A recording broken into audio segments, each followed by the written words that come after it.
जिंदा मुक़द्दस पाक कलाम में से खोलें ज़बूर की किताब, उसका 50वां ज़बूर। ज़बूर की किताब, उसका 50वां ज़बूर और पहली 16 आयात खुदा के जिंदा पाक कलाम में से। ज़बूर की किताब, उसका 50वां ज़बूर, पहली 16 आयात। आसफ का मज़मूर। रब खुदा ने कलाम किया और मशरक़ से मगरब तक दुनिया को बुलाया। सयून से जो हुस्न का कमाल, खुदा जलवागर हुआ है। हमारा खुदा आएगा, खामोश नहीं रहेगा। आग उसके आगे अज़र बसन करती जाएगी और उसकी चारों तरफ बड़ी आंधी चलेगी। अपनी उम्मत की अदालत करने के लिए वो आसमान और ज़मीन को तलब करेगा कि मेरे मुक़द्दसों को मेरे हुजूर जमा करो, जिन्होंने कुर्बानियों के ज़रिए से मेरे साथ अहद बांधा, और आसमान उसकी सदाकत बयान करेंगे, क्योंकि खुदा आप ही इंसाफ करने वाला है। ऐ मेरी उम्मत सुन, मैं कलाम करूँगा। ऐ इस्राएल, मैं तुझ पर गवाही दूंगा। खुदा तेरा खुदा मैं हूँ। मैं तुझे तेरी कुर्बानियों के सबब से मलामत नहीं करूँगा, और तेरी सोख्तनी कुर्बानियाँ बराबर मेरे सामने रहती हैं। ना मैं तेरे घर से बैल लूँगा, ना तेरे बाड़े से बकरे, क्योंकि जंगल का एक एक जानवर और हज़ारों पहाड़ों के चौपाए मेरे ही हैं। मैं पहाड़ों के सब परिंदों को जानता हूँ, और मैदान के दरिंदे मेरे ही हैं। अगर मैं भूखा होता तो तुझसे ना कहता, क्योंकि दुनिया और उसकी मामूरी मेरी ही है। क्या मैं सांडों का गोश्त खाऊंगा या बकरों का खून पीऊंगा? खुदा के लिए शुक्रगुजारी की कुर्बानी गुजरान, और हक ताला के लिए अपनी मन्नतें पूरी कर, और मुसीबत के दिन मुझसे फरियाद कर। मैं तुझे छुड़ाऊंगा और तू मेरी तमचीद करेगा। लेकिन खुदा शरीर से कहता है, तुझे मेरे आइन बयान करने से क्या वास्ता, और तू मेरे अहद को अपनी जुबान पर क्यों लाता है। पाक कलाम के पढ़े जाने पे खुदा की खास बरकत हो। दुआ करेंगे। कादर मुतलिक, मेहरबान कदूस आसमानी बाप, हम नहायत ही दिल की गहराइयों से तेरा शुक्र अदा करते हैं, तेरे ज़िंदगी बख्श कलाम के लिए, कि ज़िंदगी की बातें इस कलाम के अंदर हमें मिलती हैं।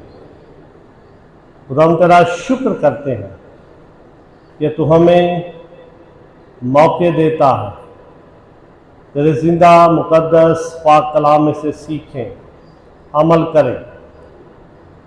और खुदावन तेरा खादिम भी तेरी हुजूरी में है। मेरी कमज़ोरियों का चारा कर, अपने पाक रूह के वसीला से कलाम को बयान करने में रहनुमाई कर, और तेरे लोग बातें सीखें, अमल करें। तेरे बेटे हमारे खुदावन यीशु मसीह के नाम से, आमीन। खुदा के ज़िंदगी बख्श कलाम में से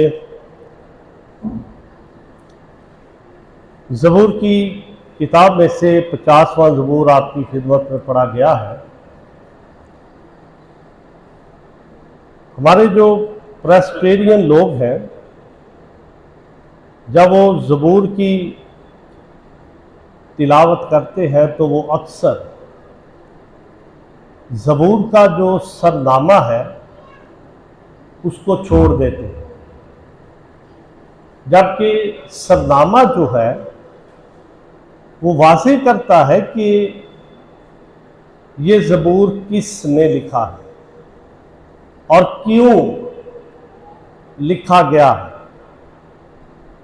और हम हर ज़बूर जो है वो दाऊद पर डाल देते हैं कि सारे ज़बूर दाऊद ने लिखे हैं, जबकि ये दुरुस्त बात नहीं है। बहुत सारे लोगों ने ज़बूर लिखे हैं और मैंने जुम्मे के रोज़ भी 50वें ज़बूर को बयान किया और मैंने बताया कि आसफ जो है ये लावियों की नस्ल में से है। तवारीख की पहली किताब उसका छठा बाब और उसकी 29वीं आयत को जब हम पढ़ते हैं वहाँ से हमें मालूम होता है कि आसिफ जो है ये लावियों की नस्ल में से है। दाऊद एक मौसीकार था जो म्यूजिक बजाता था, म्यूजिक के साथ उसका बड़ा लगाव था। और हैकल के अंदर दाऊद ने उन लोगों को जो मौसीकी को समझते थे, जिनके अंदर ये सलाहियत थी, उनको मौसीकी के लिए हैकल के अंदर खुदा की हम्दो तारीफ के लिए मुकर्रर किया। हमारे माशरे के अंदर लोग समझते हैं कि गाना बजाना जो है इसे परस्तिश कहते हैं, जबकि जब हम परस्तिश की बात करते हैं तो परस्तिश का मतलब है इबादत करना। और परस्तिश का एक हिस्सा है हम्दो सना, क्योंकि जब हम परस्तिश की बात करते हैं तो जब हम चर्च में आते हैं तो ये हम खुदा की परस्तिश करने के लिए आते हैं, जिसमें हम दुआएं करते हैं, जिसमें हम खुदा के कलाम की तिलावत को सुनते हैं, खुदा के कलाम की तफसीर को सुनते हैं, और फिर उसके साथ साथ हम हम्दो सना करते हैं जो इबादत का परस्तिश का एक हिस्सा है। फिर हम हदिये का गीत गाते हैं, फिर हम हदिये के लिए दुआ करते हैं, दुआ रब्बानी करते हैं। उसके बाद फिर बरकत के कलमे हम रिसीव करते हैं। बहुत सारे लोग अभी भी तरबियत नहीं पाते जब इबादत ख़त्म होती है। और ये बड़ा ज़रूरी है कि जब खुदा का खादम आखिर पर आपको बरकत दे रहा होता है तो वो बरकत आपको रिसीव करने की बड़ी ज़रूरत होती है। लेकिन लोग भाग उठते हैं कि पता नहीं कौन सी जल्दी है हमें, जब खुदा के घर में आए तो पूरी बरकत लेकर जाए। इस्राइल के अंदर भी यही था। जब हम गिनती की किताब को पढ़ते हैं, उसके छठे बाब को पढ़ते हैं, तो वहाँ पर जब इबादत हैकल के अंदर होती थी, परस्तिश होती थी हैकल के अंदर, तो आखिर पर काहिन जो था वो बरकत के कलमे देता था कि खुदावंद अपने चेहरे का नूर तुम पर जलवागर फरमाए, खुदावंद तुझे इब्राहिम, इसहाक और यकूब की बरकतें तुम पर नाजल फरमाए। और वो बरकत रिसीव करके खुदा के घर से जाते थे। और मैंने देखा है अक्सर जो पीछे बैठे होते हैं उनको बड़ी जल्दी होती है जाने की।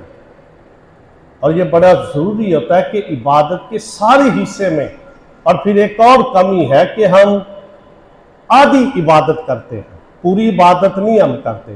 पूरी इबादत सिर्फ मेरा ख्याल है 3, 4, 5 लोग होंगे जो पूरी परस्तिश करते हैं। और खुदा यीशु मसीह ने क्या कहा कि वो चाहता है कि उसके लोग रूह और सच्चाई के साथ परस्तिश करें। रूह और सच्चाई के साथ हम इंतज़ार करते हैं कब कलाम शुरू होगा, हम जल्दी जाएंगे, कलाम सिर्फ सुनेंगे। ना हम दुआओं में शरीक होते हैं, ना हम हम्दो सना में शरीक होते हैं। ये बड़ा इबादत का अहम हिस्सा होता है। दाऊद ने जब हैकल के अंदर मौसीकारों को, ये आसिफ जो था मीर मुगन्नी था, मीर मुगन्नी वो होता था बड़े खान साहब, जो मौसीकी को समझते थे, जो समझते थे कि जब वो खुदा के घर में मीर मुगन्नी और उसके साथ क्वायर, सनाई ग्रोह उसे कहते हैं, क्वायर अंग्रेजी जुबान का लफ्ज है लेकिन उर्दू में कहते हैं सनाई ग्रोह, सुनाने वाला, गाने वाला। और जब वो खड़े होते थे, मौसीकी के सांस बजते थे, खुदा का तख्त खुदा के घर में लग जाता था।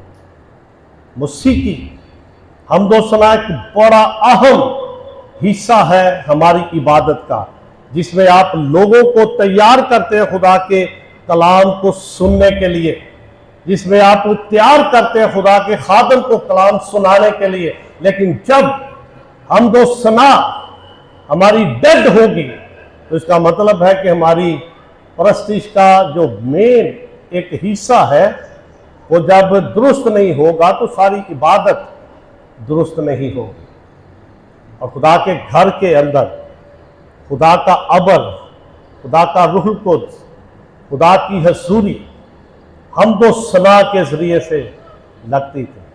और मीर मुगन्नी आसिफ जो मौसीकार था, उसने बहुत सारे ज़बूरों को लिखा, उनकी धुनें बनाई और खुदा के घर में खड़े होकर फिर उनको वो गाते थे इब्रानी जुबान में। और आज मैंने आसिफ का एक ज़बूर जो 50वां ज़बूर है आपकी खिदमत में पढ़ा है, जिसमें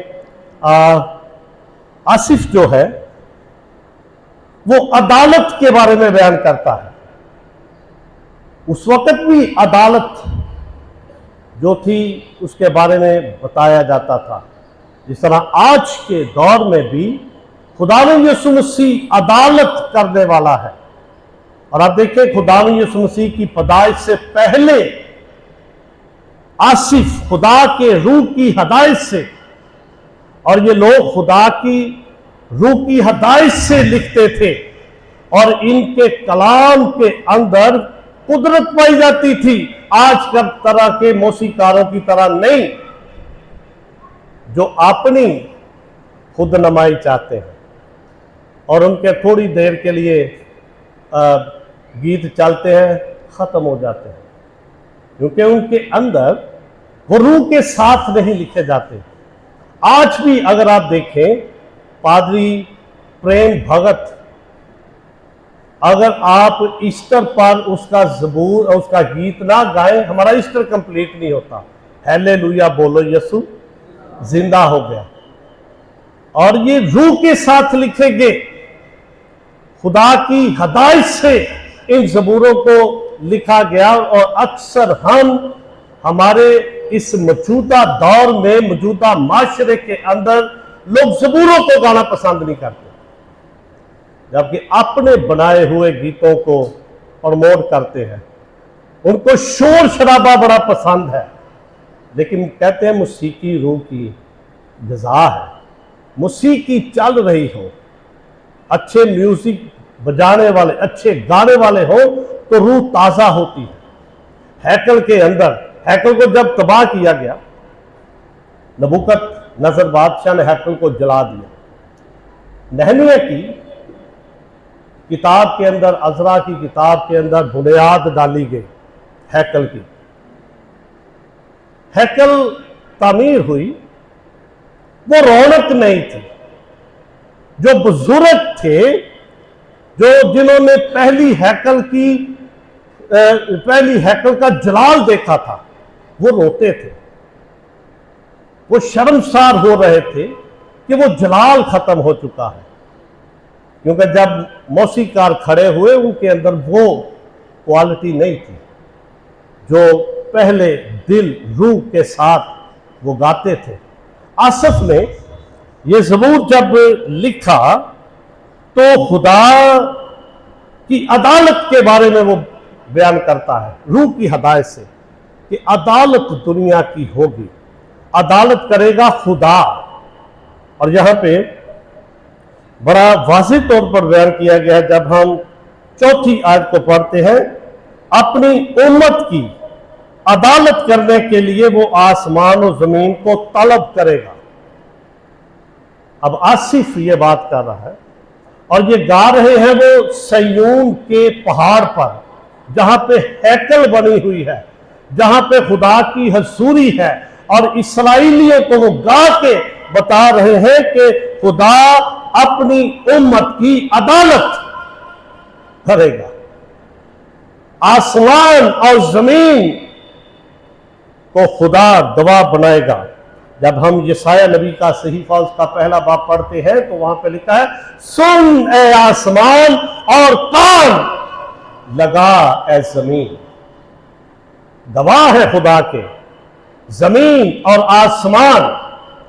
और यहां पर भी खुदा का बंदा आसिफ बयान करता है, अपनी उम्मत की अदालत करने के लिए वो आसमान और जमीन को तलब करेगा, पूछेगा वो आसमान और जमीन